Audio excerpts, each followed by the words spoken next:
Welcome back to the Life of Tash Mia. I'm Tash. Today I've got an Insta Q&A, so shout it out to everyone in the Instagram world. What's some things you wanted to ask me, because I haven't done one this year. And then afterwards I'm doing another Would You Rather. So first question, what's the longest you've kept a sub in chastity?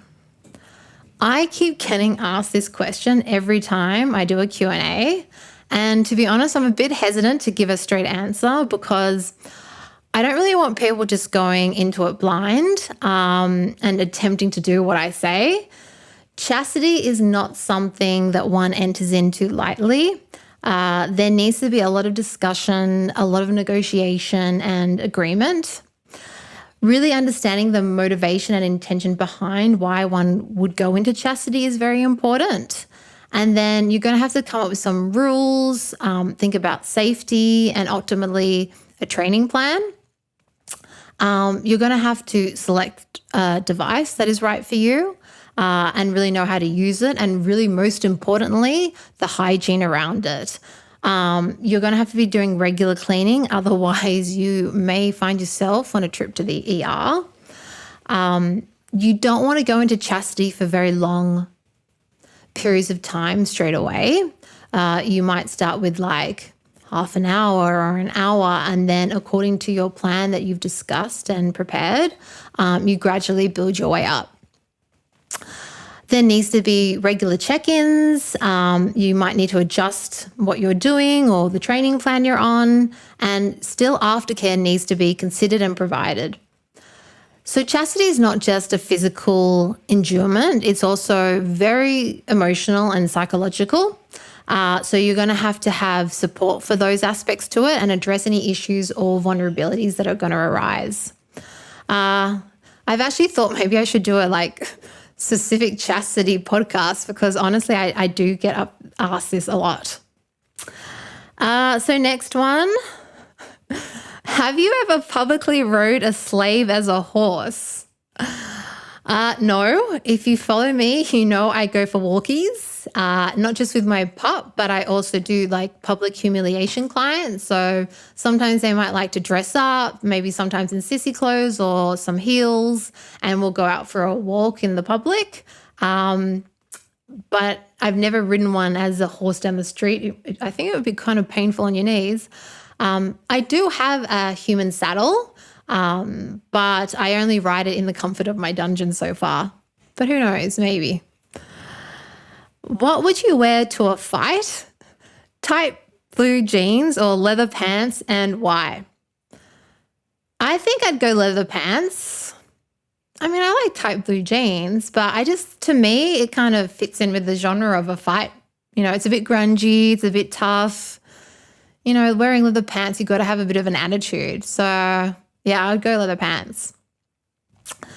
How do you handle someone breaking down in a scene? So this is not an unusual thing to happen in a scene. Preferably it's been discussed prior, because people, when they come in, they will often have a bit of a handle on their emotional state, and they will often flag it to me, just saying, look, I've had a rough day, or maybe I've just been a bit emotional lately, and sometimes maybe we're doing a corporal punishment scene, I might get an emotional release. And that's really good, because it means we can discuss and plan prior. So I can ask them questions like, what's the best way for me to support you? They might say, I just need a quick cuddle and a reassurance, or they might say they just like to be left alone in a bit of solitude, and then address it again in aftercare.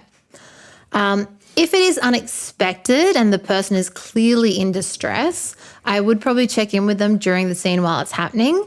I'd ask them if they are emotionally at a red. Our safe words are not just for physical discomforts, it's also for psychological and emotional discomfort, and really go from there. What is your favorite activity? Again, I get asked this one a lot. Online, in person, I get asked this one a lot. And I really feel that people hate the answers I always give. I don't really have a favorite activity per se. For me, what kind of makes a scene or an activity amazing is the energy. If you're able to engage in a beautiful energy exchange, it definitely makes that activity like your favorite activity, because it's just like in flow, and between you and the other person, it's just everything seems to be like going so well and right. And that just makes it amazing. That being said, I do go like in phases, I would say. Like sometimes I'm really into trying like new bondage techniques. Sometimes I'm really loving doing like teasing sensory activities, till someone's kind of begging for mercy. It just really depends. Like I do go through phases with things, but ultimately for me, what makes an activity the best is that energy exchange. Are you dominant in your personal life? I wouldn't classify myself as dominant in my personal life. But then my work life is very personal to me. And because I am so often dominant in my day-to-day life, when I'm outside of work, I'm not really drawn to taking charge or, sitting down and coming up with a scene and planning, because I do that so much in my everyday life. I have engaged as a dominant in my personal life, but it's not my go-to. It's not a requirement. It's not something I have to do. And to be honest, actually, it's really nice to step into the other side, and I'm currently really enjoying exploring more of my submissive side at the moment. So how do you handle humiliation without feeling mean? This was a really big one for me, actually, when I started domming. I don't really consider myself a mean person per se. I'm really quite an empath. I think to do the type of work I do, you have to be an empath because you've got to be good at reading people. But what has really helped me in this is understanding the psychology of humiliation, why some people enjoy it, understanding their intentions and boundaries around it. And then also, when someone comes and says to me, I want to be humiliated in a scene, I don't just go, great, cool, and like off we go. I ask them questions in the pre-scene negotiation, like, is it humiliating acts? Is it more personal humiliation? What's it centered around? What are their triggers? Like, are there acts or words that might trigger them into a negative space? Conversely, is there some acts or words in the humiliation space that are really going to get them into where they want to be, get them going, get them excited? So then I feel like I've got a bit of a container to work in, and it doesn't feel so risky and unsafe, which is what I think originally I was really worried about. Of course, it doesn't always go according to plan. And look, someone might even forget a trigger for them when you're discussing it prior. But, I have approaches and ways that I can remedy this in a scene and afterwards. Are you straight? I'm guessing this referred to my sexuality. I used to classify myself as bisexual, and then I realized it wasn't really the gender I was attracted to. It's more about the person turning me on in my head. So then I guess I started classifying myself as a sapiosexual. And then now I kind of going along in the journey more, I kind of realize I'm probably a mixture of like demisexual and sapio, because connection is really important for me. If I don't have a connection with someone, I'm probably not going to be that into it, to be honest. And it doesn't have to be like a massive, long, drawn-out connection, but when you meet someone, if you feel a connection with them, and that is really important to me. Next question. Happy birthday. Thank you. Any plans going into your 40s? I guess, look, for me, I've really been looking forward to this milestone, which might feel strange, especially in the area I probably work, when people generally try and make themselves younger. But I really feel in the last couple of years, I've really stepped into my own, and I've stepped into the wise woman persona. And I think like life just gets better at this stage, and I even really feel professionally I'm getting better and better, which is actually been a bit unexpected, but it's a real rush to witness. And I especially think with dominance or dominatrixes, you do get better as you get older. You get more life experience. You know, I've always said I don't really think someone in their 20s could be in this role. I don't really think you have the maturity to hold space for someone. I don't think you have the life experience to be able to guide someone through the depths of themselves. So I love it I'm really happy. I always want to be growing and evolving. You know, I've always believed that the most important relationship I have is with myself. It's something that I even teach my 8-year-old daughter when I ask her, you know, what is the most, you know, who is the love of your life? And she knows the answer is her. So that's the relationship I need to be taking care of going forward, I guess. More like concrete plans, maybe you're asking about. I'm going away for my course in June to Costa Rica, and then doing a bit of a solo trip afterwards. I've got to actually plan and book that. So I guess that's something I'm planning to just celebrate my new decade. So now we're going to go on to our Would You Rathers. Would you rather always wear a full latex outfit during sessions or only use traditional leather gear for the rest of your career? This is hard because full latex is extremely hot. I mean, latex in general is hot, but I have a passion for latex, as you probably see. I do wear more latex than leather. Being said, if I had to pick one for the rest of my life, just to account for heat factor, I think I might have to go leather. Would you rather have to negotiate every scene in a formal setting or only in a casual, relaxed environment? I mean, I am more, I have a lot more experience doing it in a more formal setting. So I think I'm going to go that one because I feel like I'm better at it. Would you rather give up impact play or bondage for a year? Such two good, very activities and very useful. I think I'm going to have to say bondage actually because this is something I've built up a passion for. It's very creative and you can do a lot with that. And more people are into bondage, I find, than impact play. So yeah, I'll go bondage. Would you rather explore a new kink every month or deepen your practice in one specific kink for a year? Gosh, that's a hard question. I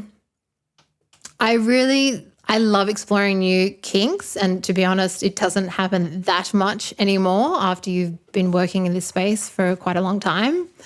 But also I think it's really good to revisit kinks and activities and deepen your experience of them, of course. So there is the thrill of the new and bringing something that you haven't done before to the scene, but then I think becoming more of a master at something has its place clearly. So I am going to choose, I don't know, I'll go becoming a master. I'll deepen my kink for a year. We can always do new things another year. Would you rather have a dedicated dungeon space or be able to travel anywhere for a session? I'm going to go dedicated space purely because when I've moved dungeons a few times now, and you have to get your like coordination and your settings in any new space. Like when you have a space, you know how to move, you know how to like kind of direct the scene around the space and where things are and equipment and just like directional movements and things. And it's not easy. And like every time I've moved, that's something that has taken me a little while to get used to. And then once I get used to it, it's so much easier. And I'm just like, can kind of like do my scenes and move around, and it's great. So even though like it'd be amazing to travel and have lots of new dungeons and things and see different ways of doing it, which is always fun, I think I'd have to go my own dungeon. Would you rather session with someone who has no experience or someone who wants to push all their limits? I love my regulars. And because you can really, that connection gets deeper and deeper the more you know someone, and the more you trust someone, you can be more vulnerable and surrender. And through that, you are going to be able to push more boundaries and limits over time with them. However, I also love a newbie. It's really fun. People come really, the mixture of nerves and excited. It's such a pleasure to experience that with someone and to help them discover different sides of themselves and embrace different parts of themselves and really, discover vulnerability. That's a very special thing. So what would I choose? Maybe I'll go with my regulars and, maybe pushing a bit more boundaries and limits, just because there's some really interesting spaces you can play with someone when you get really in there. Would you rather be a dominant in the scene but not get any pleasure from it, or be submissive and fully enjoy the experience? Submissive and fully enjoy the experience. Why would you want to do anything if you're not going to have any fun doing it, is my question. Also, I have no problem flipping the switch and going the other side of it. Would you rather engage in a scene with someone who is overly cautious or one who is overly adventurous? It is good for people to want to, experiment and try things and, push themselves. That is, a big aspect of why people practice kink and BDSM. But it also is really, you don't want someone who's going to be too gung-ho about it, because you can do a lot of damage if you're not careful. So being safe and cautious is very important, just to make sure we're not doing any damage to either party. I'm not just saying it's to one or the other. So I think I'm going to go with the probably more overly cautious person.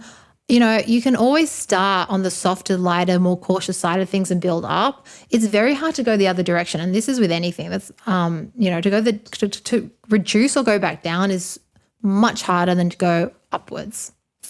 Would you rather have a long-term submissive who never tries anything new, or a series of one-time partners who are all experimental? I think you're going to get bored if you don't try anything new at all after a while. So, while you don't have to be making different things in every scene and being crazy different, you can do the same type of activities just in different ways. I think I would prefer to have like the experimental one-timers if I had to choose.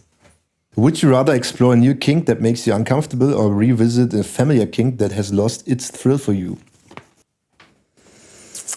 I am someone that it takes a lot to unnerve. And that's actually how I became a dominatrix, because I tried a lot of things, especially in the kind of like the kink and sexual realm. And, nothing really surprised me or made me nervous. And then this was the first thing that when I was offered to join a double dom session that I found I was really nervous and kind of unnerved from it. And that's what really drew me towards it. So I would definitely think I'd go into something that maybe I'm a little bit nervous from and not so experienced at, and explore something new. Would you rather have a submissive who craves physical pain, or one who seeks emotional intensity? I am a little bit of a sadist. I've never been shy about that. But, pain is not just a physical sensation. It's a psychological one as well.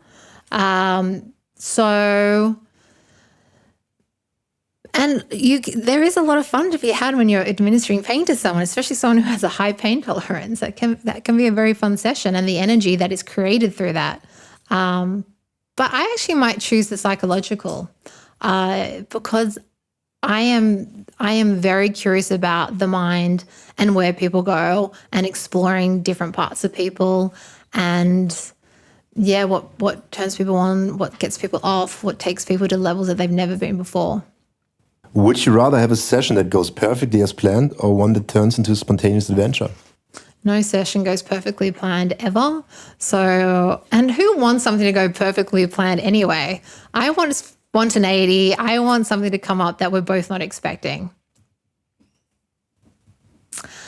And that's all we have for this episode of The Life of Tash. I hope you all enjoyed that. And as always, stay kinky.